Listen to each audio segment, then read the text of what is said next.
cette fin de siècle, Internet devient l'un des moyens de communication mondiale les plus performants. Canal Web, la première entreprise de télévision sur le net, décide le 12 décembre 1998 de lancer une émission sur le jeu d'échecs. Diagonale, l'actualité internationale du jeu d'échecs. Et vous verrez qu'on peut suivre ces parties sur des appels. En quelques mois, Diagonale est devenue une émission de référence dans le monde échiquéen, ainsi que l'un des programmes phares de Canal Web. Aujourd'hui, c'est plus de 50 émissions qui sont consultables en ligne, avec au menu interviews et commentaires des plus grands joueurs de la planète. Mais c'est également dans des conditions du direct, des reportages sur les plus grands tournois mondiaux. Petit à petit, Diagonale a su devenir le média de référence du monde échiquéen. Même si elle n'est pratiquement pas connue du grand public, elle a pu fédérer les professionnels et les passionnés du roi des jeux. Mais ce succès a une raison. Si Diagonale est l'une des émissions les plus regardées du web, c'est que la plus grande majorité des joueurs sont également des internautes confirmés.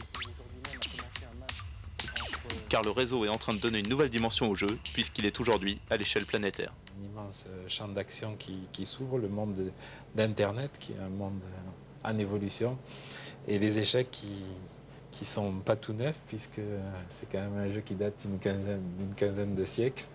Ben, les échecs, en fait, ont une place particulière, parce que culturellement, ils sont très ancrés, évidemment. Oui, mais aussi... Par les échecs, par Internet, on peut faire des choses qu'on ne peut pas faire ailleurs. D'abord, on peut jouer. Bon, le site, un amateur de foot, ben, il ne pourra pas jouer au foot sur Internet. Oui, bien sûr, tout à fait. Bon, alors que sur Internet, on peut jouer aux échecs contre des gens du monde entier. Bien sûr, on peut jouer sur Internet. Il existe des sites grand public, sortes de clubs gigantesques où plusieurs milliers de personnes jouent en permanence. Il y a aussi des sites plus professionnels, qui gèrent des classements, organisent des tournois, où l'on peut même kibitzer des parties jouées par des grands maîtres en direct. Mais l'Internet permet aussi aux joueurs d'échecs de s'informer, à l'image de notzai.com. On ne dénombre plus les sites de brèves échiquéennes, les portails sportifs incluant des informations grand public sur le monde échiquéen. Mais si les échecs connaissent un nouveau retentissement mondial, il est bon de se poser des questions sur sa santé à ce jour.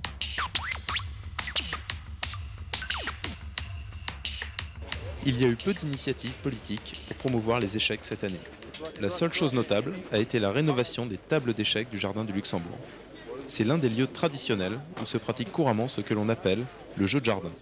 Un endroit en plein air où des amateurs de tout niveau peuvent s'affronter librement. Du spectacle, la publicité, la politique qui joue sans doute moins bien que moi, mais avec beaucoup plus de plaisir aux échecs.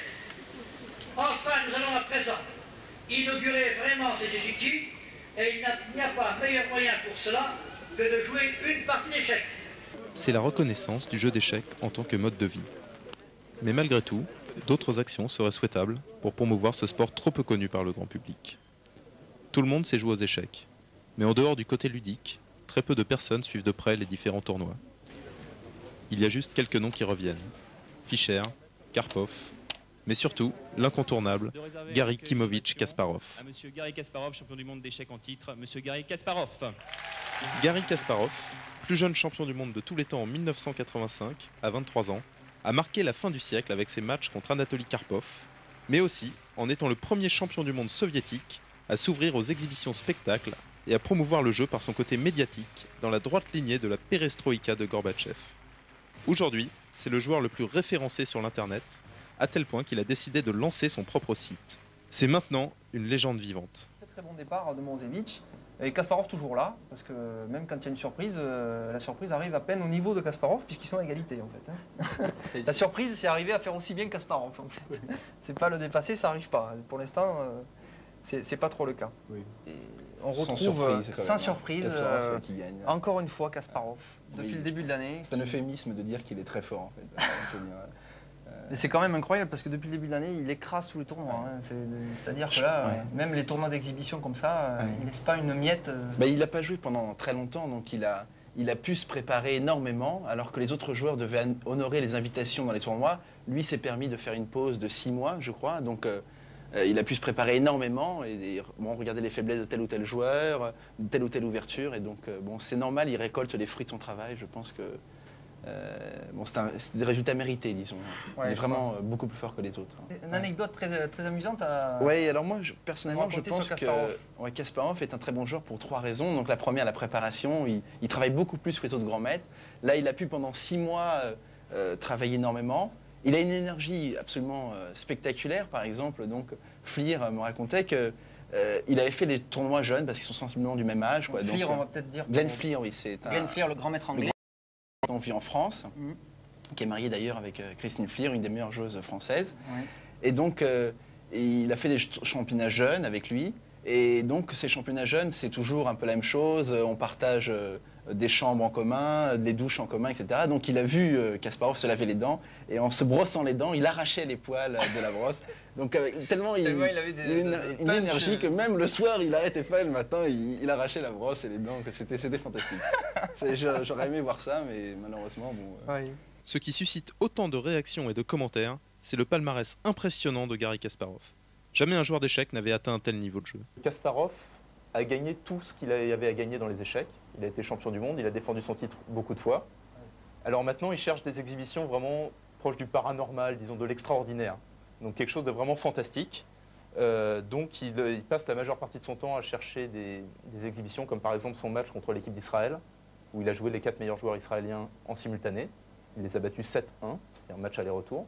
Donc performance extraordinaire. Il fait beaucoup de simultanés, ou alors son match de blitz contre Vladimir Kramnik sur Internet.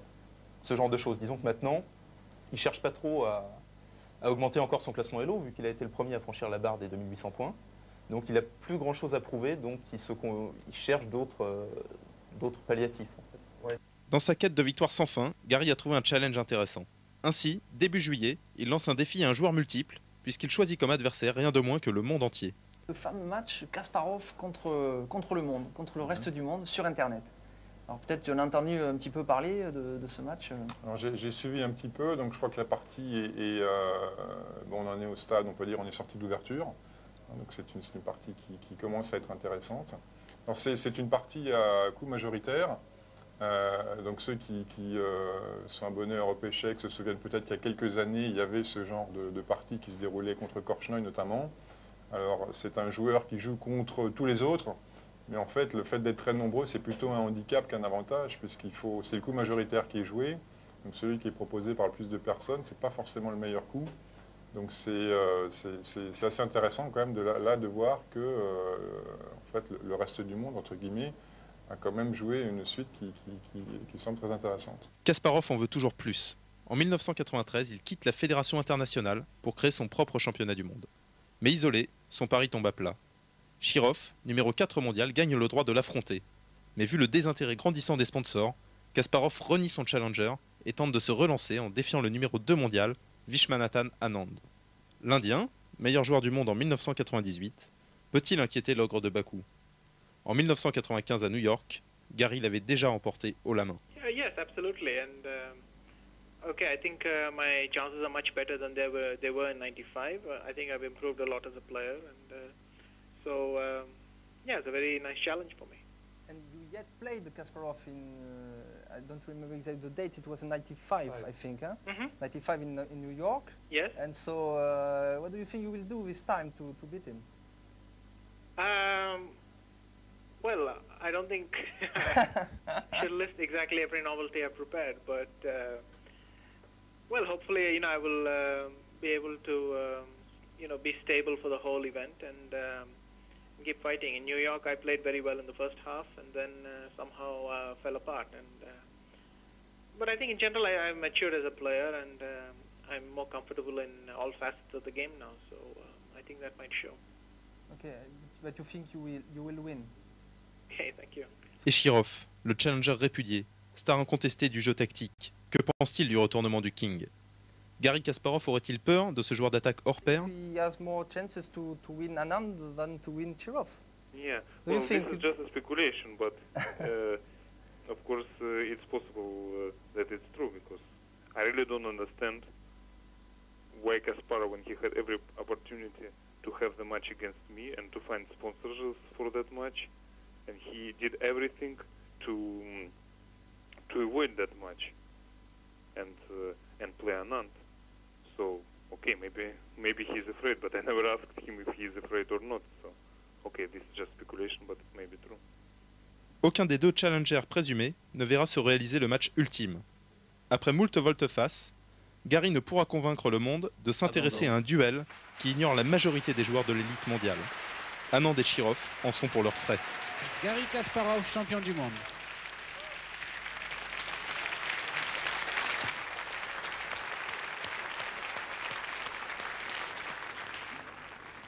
Mais quels sont les secrets du meilleur joueur du monde? Ancien entraîneur et secondant de Kasparov lors des championnats du monde, Mikhail Gorevich, lui-même parmi les meilleurs mondiaux, nous apporte des éléments de réponse. Can you tell us about the way you train with Garry Kasparov? Okay, we were working for about 5 years altogether.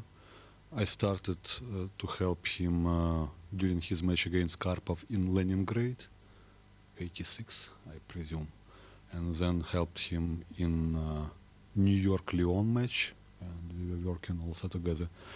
Between those matches, it was very interesting work for me, and I hope it was useful work for Gary.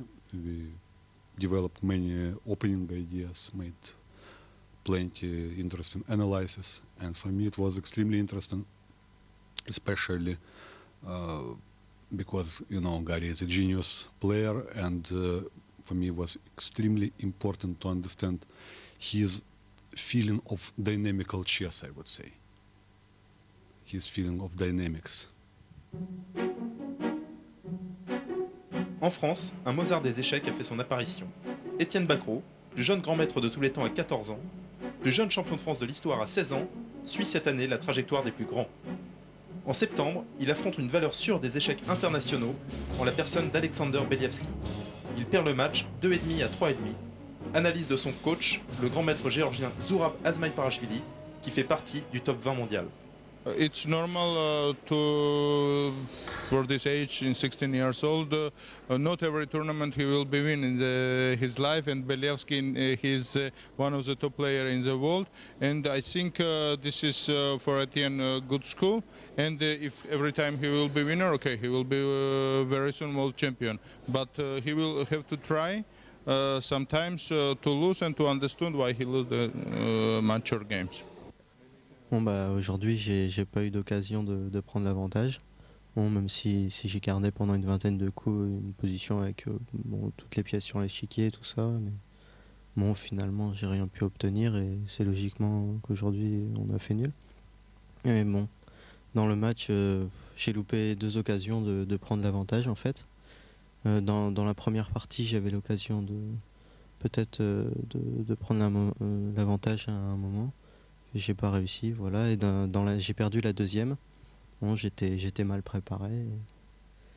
Voilà, et bon, j'aurais dû revenir au score dans la 4e. J'avais un pion d'avance et puis vraiment une bonne position, mais voilà, j'ai toujours pas réussi et j'ai pas concrétisé mes chances. Et lui, il a réussi, et il a gagné. Son adversaire nous donne ses impressions quant à l'évolution future du prodige. Son avis sur ses chances d'accéder au trône suprême ne décevra pas les fans du jeune français. I don't think that Etienne need my advice to studying chess because he is working very hard and every day I know it. I think he should just to continue studying chess and playing chess, and he's very modest, very talented person. I really enjoyed to play against him in this match, and I think he has a good chances to win world champion title in the near future. We have program for this to become world champion, of course, but you understand that it's not the same as a French champion or any winner of some events, even strong tournaments. This is world champion, and for example, we prepared to be real world champion and not like a tournament, for example, Las Vegas, and to be number first in the world. It seems to be next Kasparov, but believe me, it's a very hard job. He have to make very hard job, and not only he must do lucky also at the same time, because I think he have a talent to be. En général, on peut dire que j'ai quand même fait une bonne année, malgré que j'ai perdu ce match. J'ai gagné 3 tournois. J'avais jamais fait ça auparavant. 3 tournois dans une année, c'est beaucoup. Mais bon, j'espère que je vais continuer là. Bon, j'ai un match en semi-rapide contre Judith Polgar à Bastia, normalement. Son défi suivant n'est rien moins que la star des échecs féminins, Judith Polgar, numéro 19 mondial toute catégorie. Le match de Bastia, placé sous les lumières du spectacle, dépasse les espoirs des fans et comble les internautes du monde entier qui pour la première fois assisteront à un duel échiquéen en vidéo sur le net. Nous vous livrons les impressions de Judith Polgar 3 semaines avant le match lors du tournoi Dougoven. Well, so far I'm thinking about this tournament first, but definitely I go there to win the match. I hope so. And will you prepare for this match? Will you prepare something to show against Etienne? Well, of course I will try to prepare, but I will have not too much time. I have about a 1 week time, so I will try to think of something. But in rapid games, I think the most important thing to really concentrate during the games. L'enjeu du match est crucial, car il oppose 2 styles de jeu. L'affrontement homme-femme donne aussi un parfum particulier propre à susciter les commentaires passionnés. Je connais pas encore, je l'ai pas encore vu assez souvent jouer, à vrai dire, Etienne Bacrot, pour pouvoir bien comprendre sa façon de réfléchir. Disons qu'il a moins de caractéristiques un peu originales que Judith Polgar, c'est sûr. Il y a beaucoup de joueurs un peu sur le même modèle qu'Etienne Bacrot. Enfin, c'est l'impression que j'ai, mais Etienne est encore au début de sa carrière. On va voir comment il va mûrir et le genre de jeu qu'il va employer tout au long de sa carrière. Donc c'est difficile encore de définir vraiment son style. Peut-être Éloi, toi, tu as une idée un peu sur... Oui, moi je pense qu'Etienne est vraiment sur des bases classiques. Il ne cherche pas le dynamisme à tout prix, il est plutôt sur l'ancien modèle. Je dirais c'est plutôt une sorte de Karpov qu'un Fischer ou un Kasparov. Etienne Bacrot est plus dans la construction d'un avantage. Dans les manœuvres. Petit à petit. Grosse préparation dans les ouvertures, ça c'est évident. Il maîtrise très bien les positions qu'il joue, qui sont en général pas les positions qu'aime Judith. C'est pas, dès que ça explose trop, il y a des pièces partout, là il gère moins bien. Quand il construit un avantage, il gagne beaucoup de parties quand le contrôle ne lui échappe pas. Il a une capacité à garder le contrôle de la partie du début à la fin qui est impressionnante. Et là, justement, Judith a une capacité à déstabiliser l'adversaire qui est assez impressionnante. Donc c'est un nouvel enjeu du match, en fait. Ça va, dans le milieu de jeu, au niveau technique, est-ce que Judith va réussir à surprendre, en fait, Etienne? Judith Polgar, elle a un jeu très brillant, parce que imprévisible, surtout. Elle joue tactiquement, mais pas d'une façon classique. Un joueur comme Tal, c'était un joueur modèle pour les attaques sur le roc, par exemple. Oui. Ou Shirov aussi, même bien que Shirov, il a un jeu tactique, je dirais, universel. Mais Judith Polgar, ce qui est frappant dans la manière dont elle attaque, c'est la soudaineté, surtout. Parce que souvent, elle ne connaît pas en fait très bien les ouvertures, et souvent contre des grands maîtres bien préparés, elle a des positions un peu inférieures, mais alors, elle arrive à retourner la situation en sa faveur, souvent de manière complètement inattendue. Alors peut-être elle est surprenante parce qu'elle n'a pas eu une école d'échecs comme les joueurs classiques, en fait, peut-être. Elle a appris les échecs par ses 2 sœurs, en fait. Voilà, donc avec un peu leur propre technique, en fait, leur propre méthode, leur propre école, en fait, voilà. Finalement. Bon, elle a appris surtout sa caractéristique, c'est extrêmement jeune. Je crois que je commençais à jouer au blitz. Le match tient ses promesses. Lors de la première journée, Judith est déstabilisée par le jeu solide d'Etienne qui repousse les escarmouches tactiques de la Hongroise et remporte les 2 premières manches. La deuxième et dernière journée voit une Judith au top de sa forme qui remporte la 3e partie dans un style brillant. La dernière partie est un feu d'artifice où la jeune femme joue son va-tout. Etienne montre alors sa classe et s'impose par une brillante défense. Ce match exhibition a démontré que le jeune champion de France a les nerfs pour résister aux plus grands.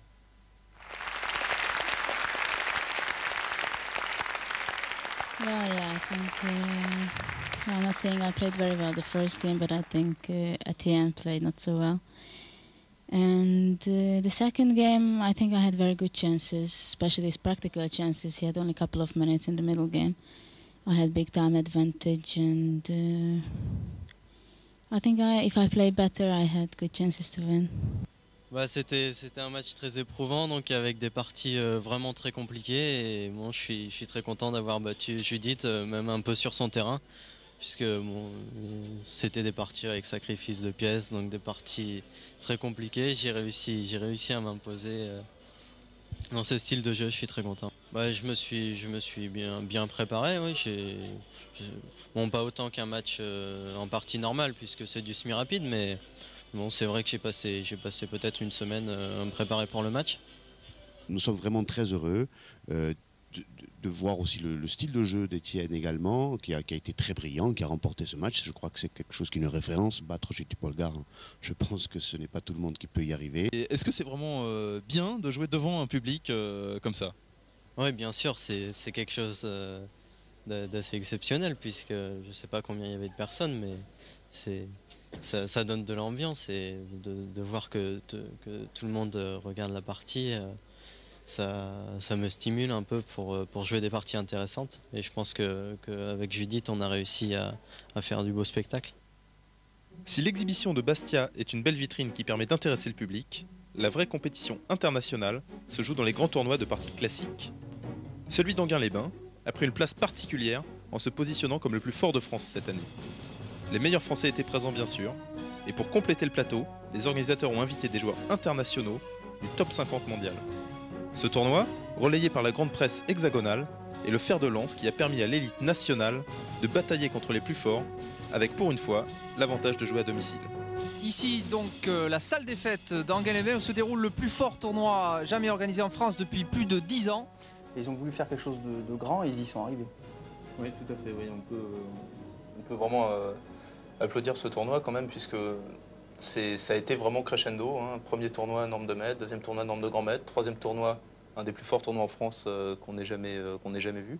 Avec la présence de joueurs parmi les meilleurs du monde comme Valérie Salov, comme Vladislav Katchev, Mathieu Ladler. On retrouve aussi évidemment les meilleurs joueurs français, Joël Lautier, Étienne Bacrot et Christian Bauer, le seul français à s'être qualifié pour les prochains championnats du monde d'échecs à Las Vegas. Les Français, bien que novices dans l'organisation de ce type de tournoi, ont su tirer leur épingle du jeu, puisque le tournoi d'Enghien a reçu un très bon accueil chez les joueurs professionnels. Le tournoi est très bien organisé, au très haut niveau. Je peux dire que c'est le plus fort tournoi dans 10 ans en France. C'est catégorie 15 jamais été organisé en France. Et comme ça, je dis que je suis très content d'être invité ici.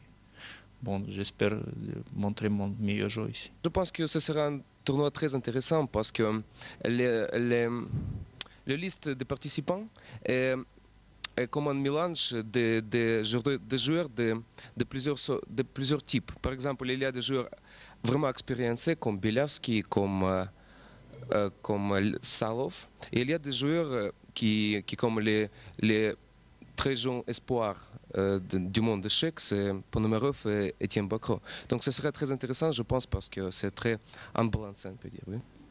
Joël Lautier poursuit sur sa lancée 1999 et s'impose à Enghien grâce à son style très pur.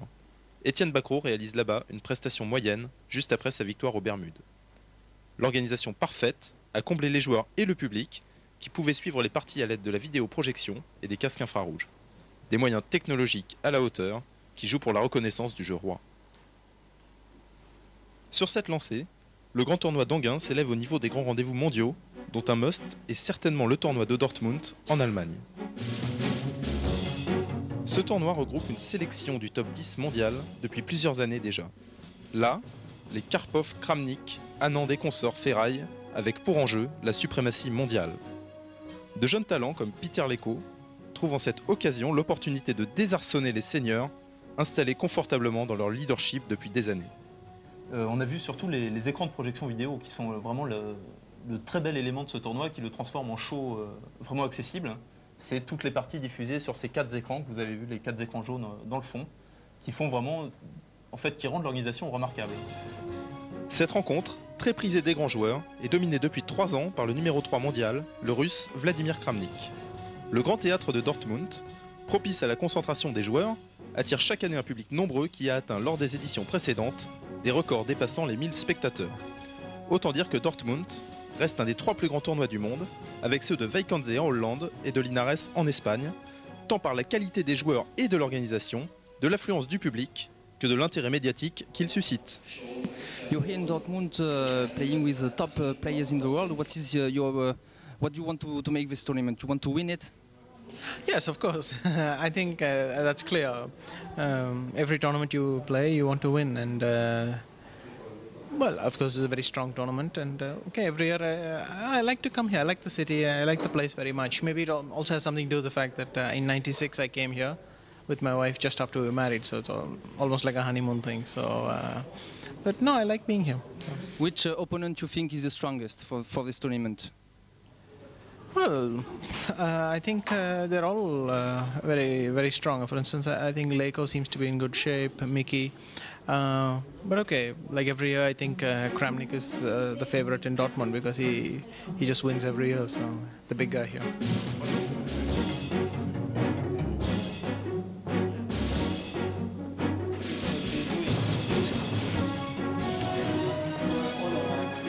Yes, Kramnik is a special person here in Dortmund because he won 3 times in a row this tournament, and it was always very, very strong. In the last 54 games he was undefeated, and even today we only made a draw, so he continued his undefeated role. Last year I was very, very close to beat him. I was already 2 points up in the rook ending. Everything seems to happen that I will break this serial, and then I would have won the tournament, but I blundered some stalemate trick, and the game ended in a draw, and Vladimir won the tournament.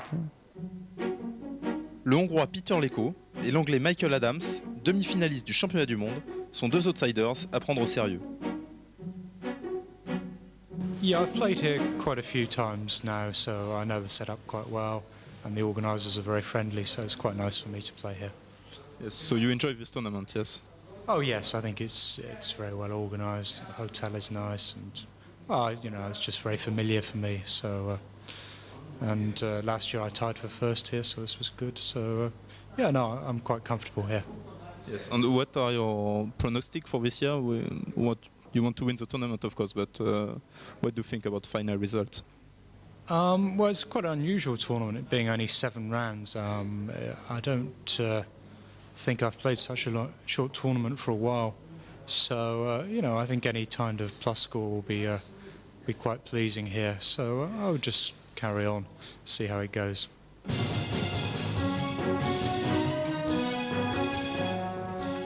Grande surprise cette année, où Peter Leko termine premier détaché et signe la plus belle victoire de sa carrière. Le jeune grand maître de 19 ans confirme.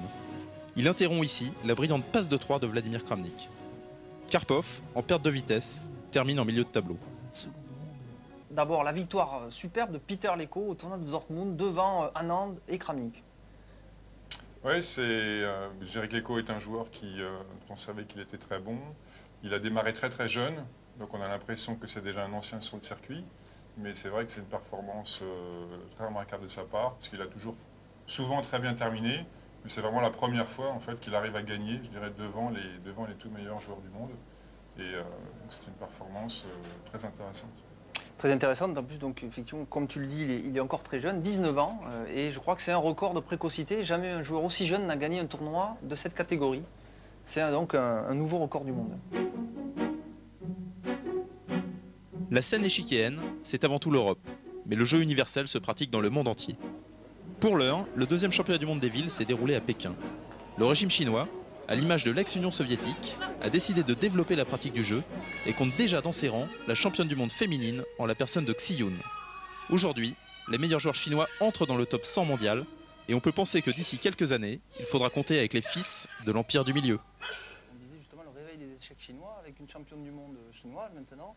Et le niveau des Chinois qui monte irrésistiblement. Oui, alors c'est vrai qu'il y a un réservoir de joueurs qui est quand même maximisé en Chine, avec plus d'1 milliard de potentiel, de joueurs potentiels. Donc c'est remarquable. Alors avec Arnaud, on était assez surpris, puisqu'on regardait sur Chessbase des parties, et on tombe sur un joueur chinois, je ne me rappelle plus de son nom, 2570, complètement inconnu. Alors qu'évidemment, 2570, ça le situerait quand même dans les 5 meilleurs français, et le joueur, on ne le connaissait absolument pas, jamais entendu parler. Donc les joueurs chinois jouent déjà très bien, ont une grosse marge de progression vu qu'ils sont très nombreux, et ils n'ont pas encore la culture échiquienne qu'ils vont acquérir avec le temps, forcément. Donc belle perspective pour les échecs chinois. L'équipe française a découvert la nouvelle force des joueurs chinois. Outre les inévitables Russes, d'autres pays émergents étaient présents, comme l'Inde, la Nouvelle-Zélande, le Japon ou l'Indonésie.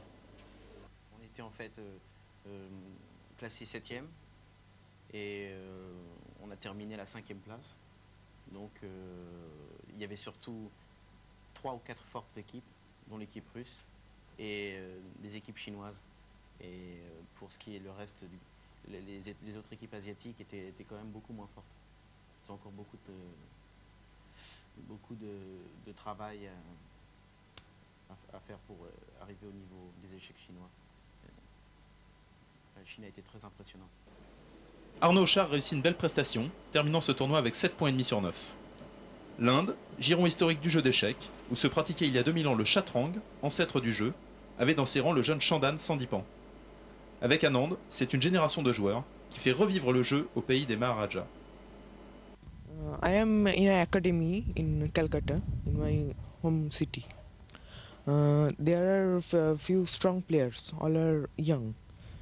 It's very helpful for us, we work together, and there are 2 or 3 coaches, and we get the help of computers and books. What's your best result in your career? Okay, you are young, but you have good souvenir maybe.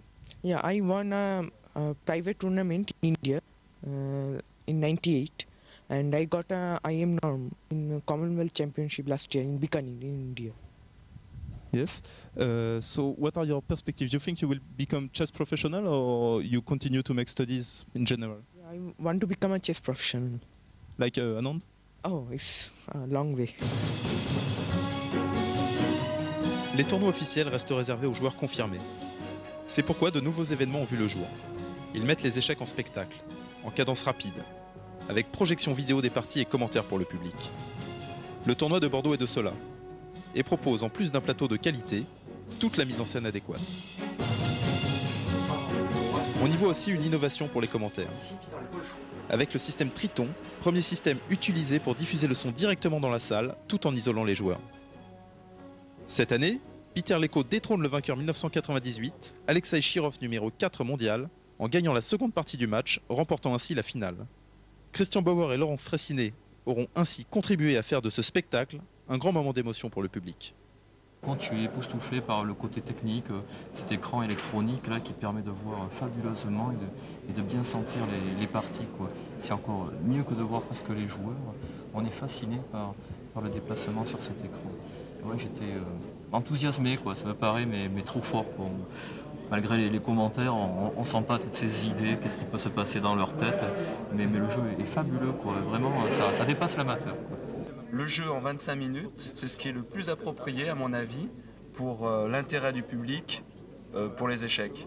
Parce que c'est suffisamment lent pour qu'on voit quand même ce qui se passe, en plus avec les commentaires. Et c'est suffisamment rapide aussi pour qu'on n'ait pas le temps de s'ennuyer sur les parties ou de se laisser un peu endormir comme il y a quelques années j'avais vu le match Karpov-Kasparov où parfois pendant 50 minutes il n'y a pas de coup de jouet. Et même si on est très passionné par les échecs, c'est vrai que c'est un peu long et qu'on a tendance quand même malgré tout, à s'ennuyer un petit peu. Oui, c'est une manifestation assez unique en France et puis je trouve que c'est une très bonne initiative. Ça permet de rendre les échecs accessibles à tout public, surtout la présence de commentaires. Les images de ce Grand Prix de Bordeaux étaient aussi accessibles sur Internet dans Diagonale. Vous venez de voir des extraits de toutes les émissions produites cette année. Toutes ces images proviennent des programmes qui sont toujours disponibles sur Canal Web, dans la partie différée de Diagonale. Vous pouvez donc, à n'importe quelle heure du jour et de la nuit, et depuis n'importe où dans le monde, retrouver tous ces grands moments réalisés en direct, ce qui parfois peut jouer des tours. Voilà quelques exemples. Mais donc, on a eu un petit commentaire sur le Fraissinet. Oui, Laurent Fraissinet, on peut rappeler quand même que Laurent Fraissinet est un des grands espoirs français. Et on l'appelle le petit Laurent Fraissinet, parce qu'il est petit. Il est petit, il est gentil. Il est petit parce qu'il est jeune, il a 17 ans, et il est gentil. Il est donc maître. Donc il est maître international, il a fait une norme de grand maître au championnat de France. 99, donc cette année. Maintenant, les Noirs n'ont quasiment plus de plan et doivent subir un petit peu le jeu de pièces des plans qui va, vous allez voir, être assez limpide. Massage chinois. Voilà. Parce que nous avons été dans des instituts de massage, les Chinois massant très bien les pieds notamment. Oui. On a profité pas que les pieds, full massage. Bon.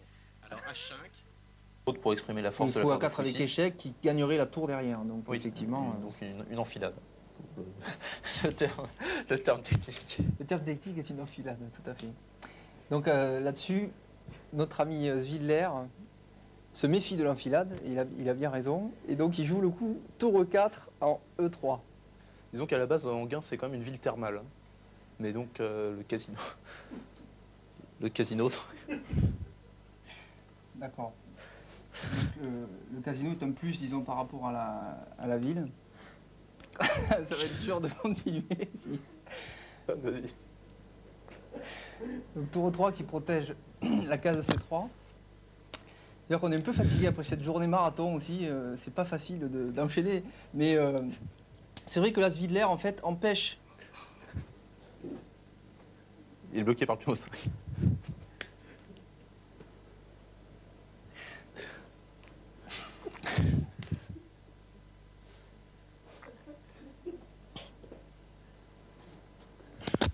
Il fait chaud là.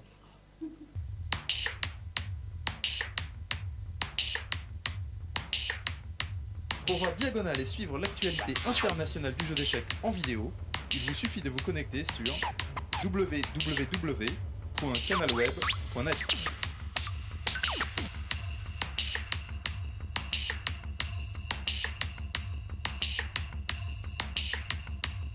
As I see it, we live time backwards. We live time backwards. Or 51.